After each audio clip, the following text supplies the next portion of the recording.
Hey there. Today we're talking about the synthesis essay, which is your on-demand writing test at the end of the year.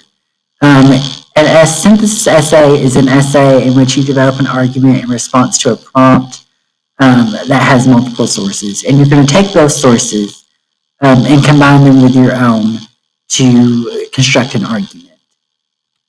Okay, so it's not analysis. So it's not like something you may have done in a previous English class where you're telling why an author did something, and it's not just summary. It's not a book report of what other people are saying about the prompt. Okay, synthesis, it takes a clear position on a prompt or question that's given to you, and you support it with evidence. And that evidence comes from the documents to agree with your claim. You may refute or challenge the evidence, which is actually required to score higher than a 2. A 3 is passing. It's on a 4-point scale. You may use personal evidence to support a claim, but again, you use evidence from those sources and produce a counterclaim to pass the exam. Okay. Because this is an argument, you should acknowledge different opposing opinions in some way in your essay. This is a typical antithesis essay structure, so an intro, an antithesis, which is a counterclaim telling why the other people are wrong, and then 2 paragraphs about your points and then conclusion. There are other ways to do that, but this is probably one of the easier ways, and it helps you make sure you have that antithesis paragraph. You should plan on 2 to 4 pieces of evidence per paragraph. Okay, so remember that when you write your synthesis, that the strongest essays use a combination of direct quotes and paraphrases. The essay readers, aka the people who grade your work, recommend paraphrase when the general ideas are more important than specific words.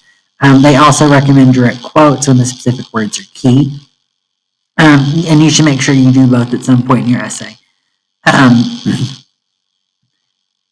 This last point's a little tricky because lately their sources have been all over the place. Some years they give 2, some years they give 3, some years they give 5. You should minimum use 2 of them. So, because it's not analysis, you will not be following a strict cycle of like who, what, when, where, how, why after each piece of evidence. However, you do explain why your evidence must be clear. Do not assume your reader will connect the dots for you. Assume your reader is stupid. And even though it's not analysis, you can still fall into the trap of being a journalist, etc. The reader will want to see one example of more sophisticated elaboration, like outside evidence, personal experience, refutation, etc.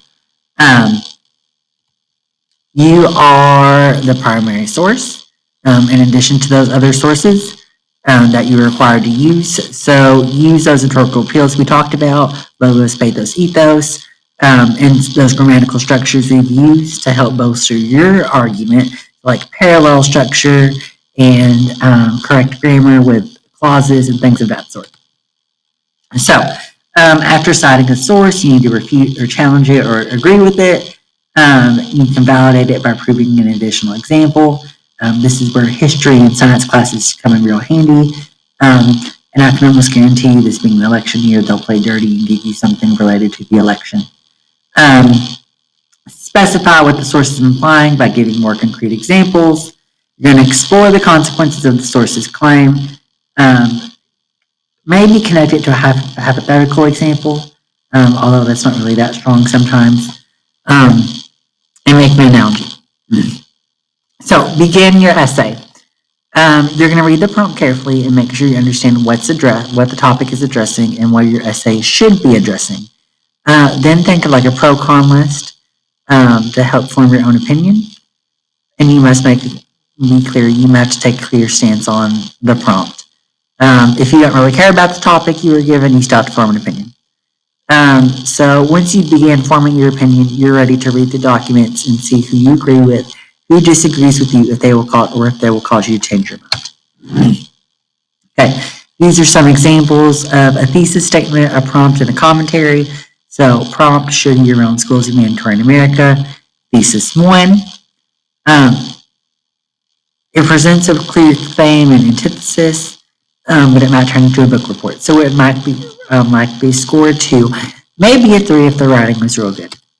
This one, however, is a lot more complex, and it's more likely to score a 3 or 4. So again, this is 2 different ways to do antithesis, traditional, and then one, I actually like this a little more, evidence, acknowledge the other side, evidence of why they're wrong, yada, yada, yada. Okay, so that's it for today. So at this point, if you need to watch this again, you can.